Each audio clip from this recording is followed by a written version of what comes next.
Dans la séquence vidéo précédente, nous avions vu comment créer des styles de mise en forme avec Tix. Et nous avions placé ces styles dans le préambule d'un seul document. Cette solution est parfaitement valable et utile, mais il est encore nettement plus judicieux de n'avoir qu'une seule source unique de style pour tous les documents que vous aurez à créer et qui nécessiteront d'exploiter les mêmes styles Tix. Il nous suffira de lier ces documents à cette source unique de style Tix. Eh bien, voyons tout ceci dans cette séquence.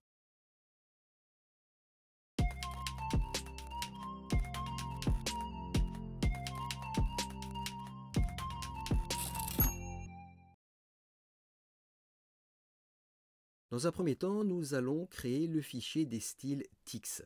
Ce fichier est un fichier au format .tex, presque comme tous les autres documents. La différence principale est qu'il ne contient que la déclaration de tous les styles qui seront nécessaires.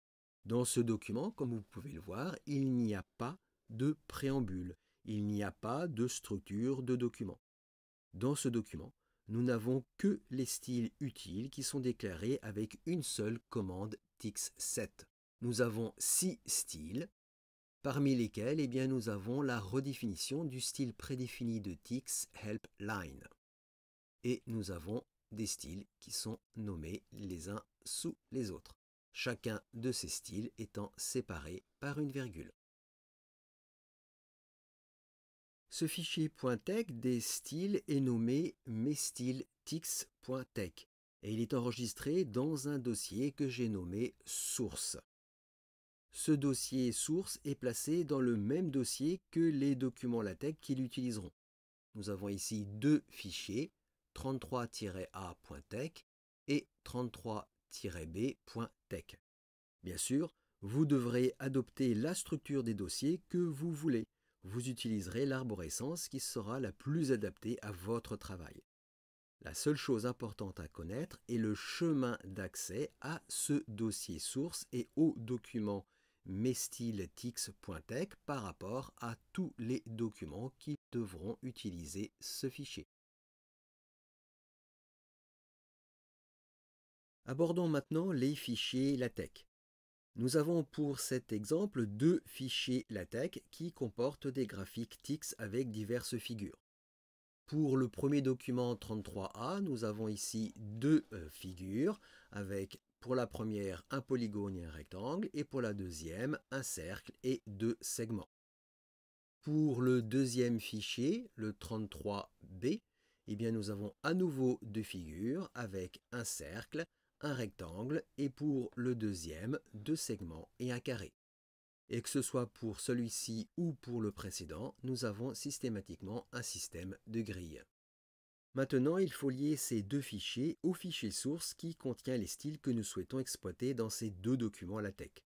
Pour cela, nous allons simplement utiliser une commande qui s'appelle input. La commande input permet d'inclure la totalité d'un fichier LaTeX spécifié à l'endroit où est placée cette commande. La commande input n'utilise qu'un seul argument, c'est tout simplement le chemin d'accès au fichier que nous souhaitons inclure. Pour le premier document, nous allons placer cette liaison dans le préambule. Je vais comme toujours saisir un commentaire, puis je saisis ma commande input en indiquant le chemin d'accès au fichier source contenant les styles Tix. Et j'indique ce chemin d'accès entre les accolades. Donc nous avons vu qu'il était placé dans le dossier qui s'appelle source et que le document s'appelle tout simplement messtylestix. Vous pouvez noter qu'il n'est pas nécessaire d'indiquer l'extension du fichier .tex. Donc voici pour le premier document, j'enregistre. Et pour plus de facilité, je vais faire un copier-coller. Et voici pour le deuxième document. J'enregistre. Nous allons maintenant pouvoir appliquer les styles aux figures que nous souhaitons. Je me place dans le premier document. Donc pour la première figure, il n'est pas nécessaire ici d'indiquer le style AppLines puisque nous l'avions déjà indiqué. Ce style, souvenez-vous, c'est un style prédéfini de Tix. Pour les axes, nous allons utiliser le style axe grille et je le sépare des autres options par une virgule. Le polygone va utiliser le style style 1 que j'indique entre crochets. Le rectangle, lui, va utiliser le style style 2. Voici pour notre première figure. Même principe pour la deuxième figure. À nouveau, nous utilisons le style axe grille. Le cercle va utiliser le style style 1. Et les deux segments vont utiliser les styles flèche bleue. Parfait. J'enregistre et je compile. Et voilà, nous avons immédiatement l'application de nos styles. Eh bien, nous allons procéder de la même manière pour le deuxième document. À nouveau, pour les axes, nous allons utiliser le style axe grille. Le cercle va utiliser le style style 1. Le rectangle, le style style 2.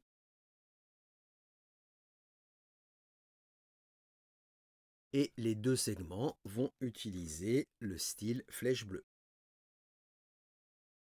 Enfin, pour le carré, eh bien, rien ne nous empêche de créer un style local. Entre crochets, je vais appliquer un fond coloré en rose et un trait très épais. Parfait, eh bien j'enregistre et je compile. Nous avons bien l'application de nos styles. À nouveau, la mise en forme est parfaitement appliquée. Nous allons maintenant modifier les styles sources afin de voir que la mise à jour va bien se faire dans les documents liés. Dans cette configuration, j'ai sur la droite mon fichier source mes styles TIX et sur la gauche ici, j'ai avec deux onglets les deux fichiers liés, le 33A et le 33B. Nous allons par exemple modifier le style que j'avais nommé ici style 1. Ce style 1 avait un remplissage fil en jaune. Je vais ici appliquer plutôt une couleur de fond verte avec green.